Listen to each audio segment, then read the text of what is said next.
Pemirsa, nelayan Teluk Jakarta melakukan aksi damai menuju ke Pulau G, memprotes proyek reklamasi di Teluk Jakarta. Para nelayan mendesak pemerintah untuk segera menghentikan reklamasi.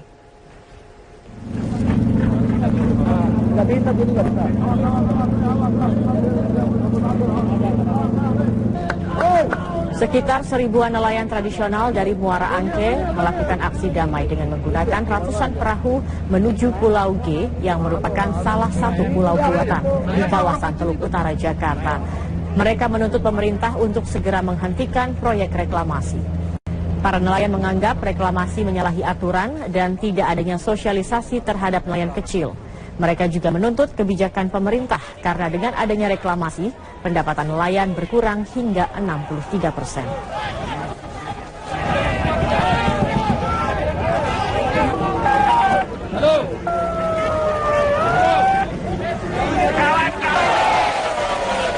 Sementara itu, menanggapi aksi yang dilakukan oleh nelayan Teluk Jakarta, Gubernur DKI Jakarta Basuki Cahayapurnama menegaskan Kementerian Lingkungan Hidup dan Kehutanan saat ini tengah membentuk tim untuk membantu menganalisa lingkungan terkait dampak alam yang disebabkan reklamasi. Ahok menyerahkan sepenuhnya kelanjutan proyek reklamasi kepada pemerintah pusat. Di sela-sela acara pemberian kartu BPJS kepada pengemudi ojek online, Gubernur DKI Jakarta menyatakan tidak ada yang salah dengan proyek reklamasi. Dalam kaitan ini, Pemprov DKI Jakarta akan bekerja sama dengan Kementerian Lingkungan Hidup dan Kehutanan dalam menganalisa dampak lingkungan akibat reklamasi setelah pengadilan menolak gugatan Kementerian LHK tahun 2008. Sementara itu, berbeda dengan Ahok, Menteri LHK mengaku masih mengkaji beragam aspek proyek reklamasi tersebut. Siti Nurbaya menilai perlu adanya rencana strategis yang melibatkan banyak pihak. Oleh karena itu, proses reklamasi dihentikan sementara hingga polemik perizinan selesai. Reklamasi, kita sudah membentuk tim ikut Menteri Lingkungan Hidup. Karena kita semua sepakat tidak ada salah dengan reklamasi. Dan Teluk Jakarta dari dulu sudah tidak ada ikan. Saya masih lihat analisisnya, tetapi kita perkirakan yang sedang bekerja di lapangan sekarang harusnya berhenti dulu sementara. Tidak adanya aktivitas pembangunan di proyek reklamasi Pulau G pada siang tadi ini berbeda dengan temuan tim Metro TV yang saat ini berada di Teluk Jakarta. Eva Wondo akan melaporkan langsung dengan melihat kondisi Pulau G pasca aksi demonstrasi nelayan hari ini. Eva, dari hasil pantauan Anda di Teluk Jakarta sore ini, apakah Anda melihat masih ada kegiatan yang dilakukan oleh pengembang? Ya, Zakia, pasca aksi demo atau aksi protes yang dilakukan oleh sekitar 1000 nelayan tradisional dan warga sekitar Muara Angke, ini aktivitas pengerjaan proyek reklamasi di Pulau G, berdasarkan pantauan kami ini masih terus berlangsung. Dan padahal tadi saat terjadinya aksi protes atau demonstrasi sama sekali tidak ada aktivitas pengerjaan proyek reklamasi. Namun pasca demo usai, ini kami memantau aktivitas pengerjaan proyek reklamasi di Pulau G kembali berlanjut. Kami memantau ada sejumlah alat berat, yaitu ekskavator, kapal pengurus pasir yang hingga sore hari ini kami pantau masih terus bekerja. Sementara itu penjagaan ketat ini juga sangat terlihat, bahkan ketika kami akan menuju ke Pulau G, ini nelayan tidak ada yang berani mengantar kami karena begitu ketatnya penjagaan di sekitar Pulau G. Dan ada sekitar 2 kapal atau 2 perahu yang difungsikan untuk menjaga, atau ini sebagai bentuk penjagaan dari pemilik atau perusahaan tersebut untuk menjaga Pulau G tersebut. Dan sementara itu pagi hingga siang hari tadi terjadi aksi demo, yaitu yang dimulai sekitar pukul 9 hingga pukul 11 yang dilakukan oleh sekitar 1000 nelayan tradisional dan warga sekitar Muara Angke. Ini yang memprotes proyek reklamasi di Teluk Jakarta. Mereka merasa dengan adanya proyek reklamasi di Teluk Jakarta ini telah merugikan mereka, karena mereka kesulitan mendapatkan ikan dan berdampak pada pengurangan pendapatan mereka hingga 63%. Dan tuntutan mereka kepada pemerintah agar menghentikan seluruhnya proyek reklamasi di Teluk Jakarta dengan mencabut izin-izin yang telah diterbitkan. Ya, memang polemik proyek reklamasi ini terus bergulir. Ada total sekitar 17 pulau reklamasi di Teluk Jakarta ini. Dan dengan total sekitar lebih dari 3.500 hektar pulau atau reklamasi di Teluk Jakarta. Salah satunya yang kami pantau tadi adalah Pulau G yang diprotes dan didemo oleh nelayan. Dan ini tadi juga sempat dilakukan aksi penyegelan secara simbolik, dan Pulau G ini merupakan pulau reklamasi milik PT Muara Wisesa yang merupakan salah satu anak perusahaan dari perusahaan pengembang atau properti PT APL. Selain itu ada juga Pulau A hingga Pulau M yang dimiliki oleh perusahaan atau anak perusahaan dari PT ASG. Selain itu ada Pulau M yang dimiliki oleh PT Pelindo, dan masih ada sekitar 10 pulau reklamasi lainnya di Teluk Jakarta yang dimiliki sekitar 7 pengembang.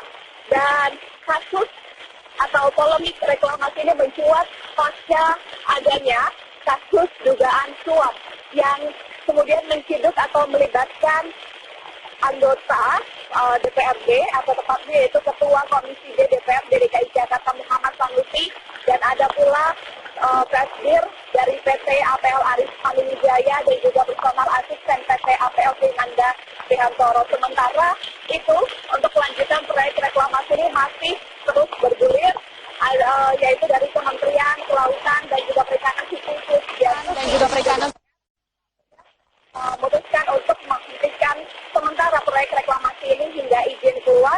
Sementara itu Gubernur DKI Jakarta Basuki Cahayapurnama ini juga mengatakan telah membentuk tim dengan Kementerian Lingkungan Hidup dan Kehutanan untuk menganalisa lebih jauh proyek reklamasi di Teluk Jakarta ini. Zakia, untuk sementara demikian yang dapat kami laporkan. Kembali ke Anda di studio. Ya, baik. Terima kasih Eva Wondo atas informasinya. Pemirsa, sebelumnya tim liputan Metro TV juga mendatangi dan melihat kondisi di salah satu pulau buatan di Teluk Jakarta. Di Pulau N yang merupakan milik PT Pelindo II, pembangunan reklamasi sudah hampir rampung. Pulau N rencananya akan dioperasikan sebagai pelabuhan baru Tanjung Priok.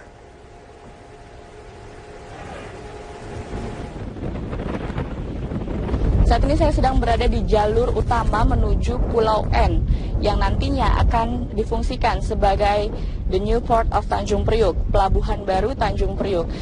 Pulau N ini memang dimiliki PT Pelindo II, dan seperti terlihat di belakang saya, bangunan-bangunan sudah terlihat rapi dan utuh. Selain itu juga ada alat-alat berat yang nantinya akan difungsikan dalam konstruksi pelabuhan. Pelabuhan terminal baru ini seluas 32 hektar rencananya akan dioperasikan bulan Juli 2016 dan akan membantu mengurangi beban yang ada di pelabuhan Tanjung Priok saat ini. Karena diketahui dalam satu jalur di pelabuhan Tanjung Priok baru dapat 3 truk kontainer. Memang meskipun pembangunan infrastruktur pulau-pulau reklamasi hingga saat ini masih menjadi perdebatan karena masalah dampak lingkungan dan juga permasalahan perizinan dan prosedural. Meskipun demikian, pembangunan infrastruktur yang kami lihat di Pulau N saat ini masih terus berlangsung. Dari Jakarta, Gadis Bianca, Awaludin, Metro TV. Perbedaan dasar hukum reklamasi Pantai Utara Jakarta masih terus menjadi polemik. Pemprov DKI hingga kini masih mempertanyakan alasan penghentian izin reklamasi. Sementara pemerintah pusat bersikeras penghentian sesuai dengan perundang-undangan. Silang pendapat soal izin reklamasi Pantai Utara Jakarta terus mencuat. Terlebih setelah pemerintah pusat melalui Kementerian Kelautan dan Perikanan memutuskan untuk menghentikan sementara proyek reklamasi Teluk Jakarta. Wakil Presiden Yusuf Kala menyatakan, proses reklamasi dihentikan sambil menunggu penyelesaian komplikasi regulasi antara peraturan Presiden soal tata ruang dan undang-undang mengenai pengelolaan pesisir dan pulau-pulau kecil. Itu berdasarkan hukum, ada undang-undang itu.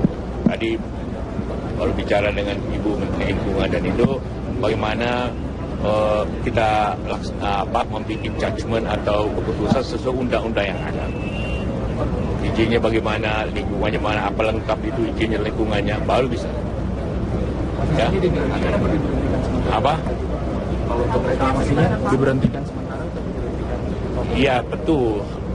Kalau dalam proses ya bisa sementara sambil menata atau mempelajari dan mengambil data hukum yang benar. Gubernur DKI Jakarta Basuki Cahayapurnama atau Ahok menilai tidak ada yang salah dari reklamasi. Ahok juga meminta dasar hukum yang jelas jika proyek reklamasi dihentikan. Kalau Pak JK minta hentikan, makanya saya bilang banyak yang udah minta hentikan. Dasar hukumnya mana? Kalau kirim surat ke saya resmi, saya akan pelajari. Kalau enggak, saya digugat. Kalau saya digugat, PT UN dan kalah Pemda, dia suruh ganti berapa triliun, itu bukan saya yang kalah loh, Pemda loh. Berarti Pemda harus menganggarkan untuk bayar. Kamu kira-kira DPRD mecat saya nggak kira-kira? Orang UPS nggak ikut aja udah mau diikuti pecat. Sejauh ini dasar hukum reklamasi yang digunakan antara Pemprov DKI dan pemerintah pusat berbeda. Pemprov DKI mengacu pada keputusan Presiden nomor 52 tahun 1995 tentang reklamasi Pantai Utara Jakarta. Dalam pasal tersebut, wewenang dan tanggung jawab reklamasi Pantura ada di tangan gubernur. Sementara penghentian reklamasi yang diminta Kementerian Kelautan dan Perikanan mengacu pada Undang-Undang nomor 27 tahun 2007 yang kemudian dipertegas dalam Undang-Undang nomor 1 tahun 2014. Polemik perizinan reklamasi antara Pemprov DKI dan pemerintah pusat telah berlangsung lama. Dalam menyikapi pro kontra reklamasi, Kementerian Lingkungan akan melakukan studi komprehensif reklamasi, mencakup aspek legal dan fakta dampak lingkungan. Tim Liputan Metro TV.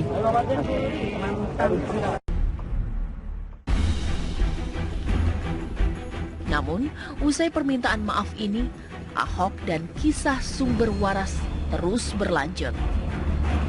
Aksi jalanan bergolak. KPK didesak untuk menangkap Ahok. KPK pun menilai tidak ada niat jahat Ahok dalam pembelian rumah sakit sumber waras.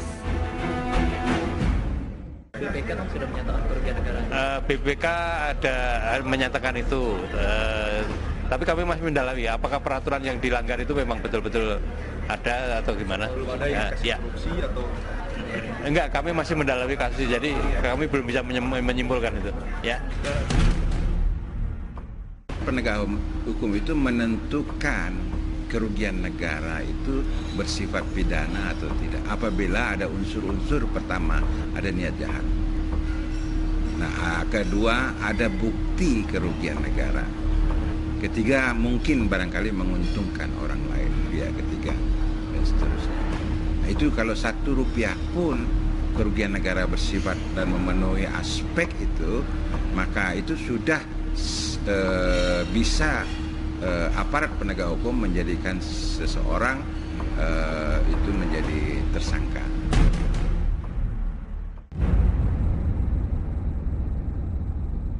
Berdesak sumber waras, Ahok pun tak hanya menyerang BPK. Ahok menuding ada oknum di KPK yang bermain di kasus ini. Investigasi masuk ke KPK. Lalu KPK ketua komentar nggak ketemu niat jahat. Nah, jadi sekarang KPK putusin. Biasanya KPK minta BPK tuh investigasi. Nah, ini saya nggak tahu dia mau minta apa dia nggak percaya BPK, apa dia mau cari sendiri. Kita nggak tahu, kita percaya dia profesional aja. Enggak, KPK tuh nggak pernah putusin begituan. Kalau nggak ada, dia diam aja. Nah, makanya aku juga pengen tahu. Aku pengen tahu dia nanyanya apa. Kalau saya menuduh kan kesannya kurang profesional. Di KPK kan juga bisa ada oknumnya, saya nggak tahu.